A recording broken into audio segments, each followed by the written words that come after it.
So, I'm Steve Martin. I'm back with a lecture on Varroa resistance, the science behind it, at 12:30, and tomorrow I'm doing one moving across away from using chemicals. But you've already done that, Steve, haven't you? You've spent many years actually selecting and been very successful in keeping resistant bees. We've just finished our 8th season of not treating and selecting. So selecting for Varroa resistant traits, a lot which we've learned from the science sector, so thank you. And previous to that from working with Ralph Buchler, who's in Germany, researcher, and also from learning from the USDA. So we've been trying to select for Varroa resistant traits which are naturally occurring. So we're not trying to do anything new. It's been fascinating just watching the bees get on top of the Varroa populations, and that's without the beekeepers being involved in any way. So there's no drone culling, no treatments, no biotechnical measures. This is just the bees controlling their populations. And this year, interestingly, it's and I'm speaking this afternoon on this at 4 o'clock. We'll be able to show the lowest level of mites that we've ever seen in our colonies. And we'll discuss the reasons behind that at the lecture. Well, that's really amazing. So how many years did it take you to see these traits? When we look back, I was talking to a beekeeper this morning.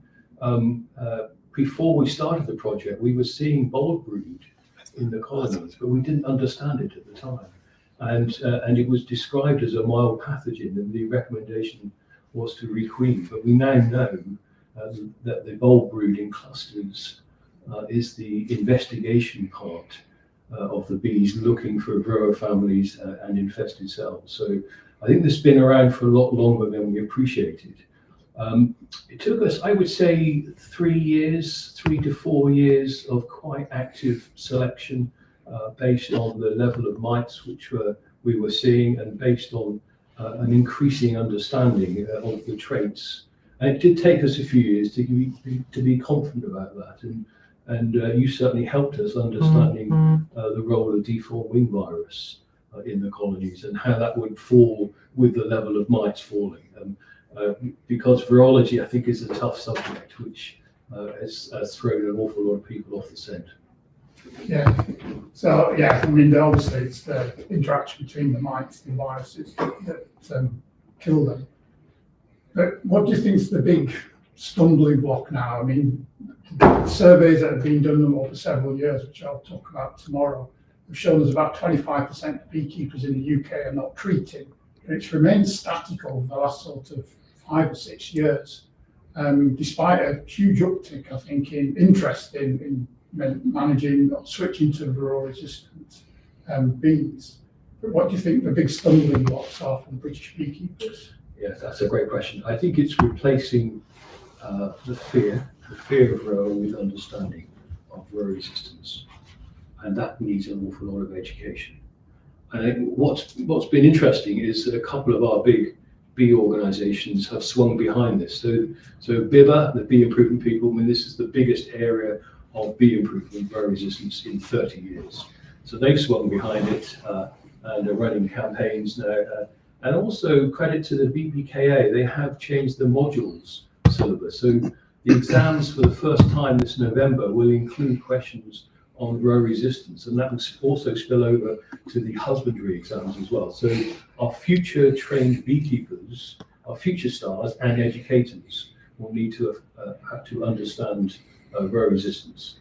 So I think this is also happening in Europe. So there's a lot of projects in Europe, and a big one sponsored by the EU with increasing number of countries involved, where they're looking to get rid of all of miticide treatments by 2033. So there's a lot of momentum out there, but it will take time and education.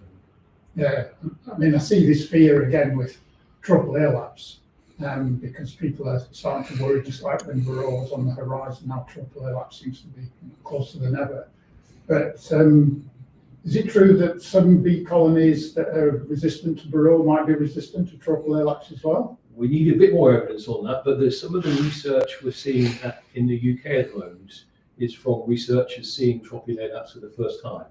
But if you dig back, even just 5 years, there's quite a lot of information already out there on Tropicalaps, including an excellent piece of work in Nepal from Casper Bienderfeld's team, where they trialled Varroa-resistant bees, Apis mellifera bees, they were carnica bees, out in Nepal with Tropicalaps, and also against Apis cerana bees with Tropicalaps. Now, Apis cerana is already resistant to Tropicalaps, but what they found was that Apis cerana bees were taking out the pupa, the infested pupa, in the same way it happens for Varroa resistance, at almost the same levels that Apis mellifera, the VSH bees, were doing in this experiment. So it's very strongly suggested there was a good overlap between Varroa resistance and what we hope for to be Tropicalaps resistance. So that's a really optimistic message, I think, that for people trying to move across to